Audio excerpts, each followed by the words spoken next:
J'interpelle la conscience nationale ce matin sur les 5 plaies béantes de l'université camerounaise. Si vous souhaitez savoir si un pays fonctionne à peu près normalement, intéressez-vous un tout petit peu à l'état dans lequel se trouve son ordre d'enseignement supérieur. Dans tous les pays qui revendiquent un minimum de sérieux, les universités sont le socle de toutes les politiques de développement. Mais conformément à une prouesse dont nous avons seuls les secrets, le Cameroun a depuis longtemps réussi à faire de son université une malade permanente et comateuse. La première plaie du grand malade désigné université camerounaise, c'est son déficit en infrastructure. Ne vous fiez surtout pas à ces beaux bâtiments que l'on exhibe ça et là. D'ailleurs, pour l'essentiel, les bâtisses croulent sous le poids de l'âge.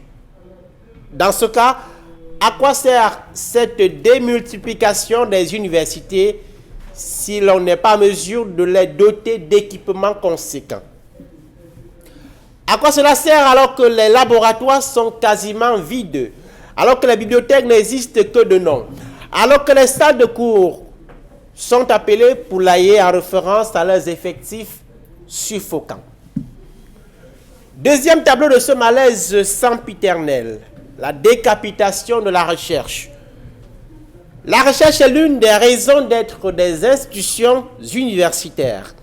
Au Cameroun, les enseignants d'université sont tous a priori des chercheurs.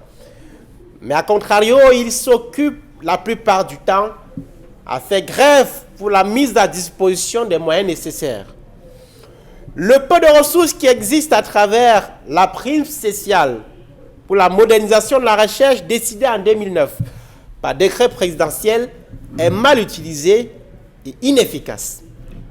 Ajoutez à ce tableau que les découvertes et les inventions qui sont faites dorment paisiblement dans les tiroirs. Le troisième malaise de l'enseignement supérieur au Cameroun, c'est le carriérisme des enseignants. L'université est par définition, on le sait, un espace de liberté intellectuelle. L'amphithéâtre ne s'encombre pas des oripeaux de la malhonnêteté et des complaisances dictées par de petits calculs matériels. Mais que voyons-nous dans nos universités? Des enseignants pitoyablement réduits à tordre le cou à l'objectivité et à la rigueur scientifique, dans le misérable espoir de passer d'assistant à chargé de cours ou d'attraper un strapontin de chef de service de la scolarité au décanat. Quatrième cancer de l'enseignement supérieur au Cameroun, l'anachronisme. Nos universités sont restées dans le passé lorsque le train de la modernité s'ébranlait vers le futur. À quoi nous servent ces nombreuses filières surpeuplées dont les étudiants savent par avance qu'ils sont a priori inscrits à la faculté du chômage sans condition?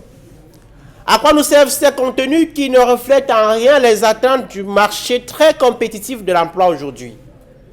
Qu'espérons-nous de ces universités où tout ou presque est physique, alors que le monde se numérise sous nos yeux?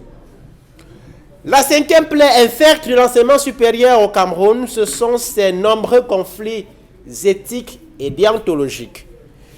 Personne n'en parle ouvertement, évidemment, mais il faut côtoyer les milieux universitaires pour voir à quel point les plus jeunes sont frustrés. Frustrés parce que l'ascenseur social est bloqué. Les professeurs titulaires bloquent les maîtres de conférences. Les maîtres de conférences bloquent les jeunes docteurs. Les jeunes docteurs bloquent les jeunes étudiants. Lorsque vous vous intéressez aux raisons de ce cycle vicieux, c'est parfois des problèmes d'ego, d'humeur ou de jalousie. C'est parfois des affaires de chantage autour de l'adhésion à des cercles exotériques ou initiatiques, mais parfois, et ce n'est pas rare, des affaires de faveur sexuelle non accordées par les candidates ou des candidats. C'est de cette université mal partie que nous espérons des solutions aux difficultés d'aujourd'hui. Bien sûr, il faudra repasser. S'il vous plaît. À demain.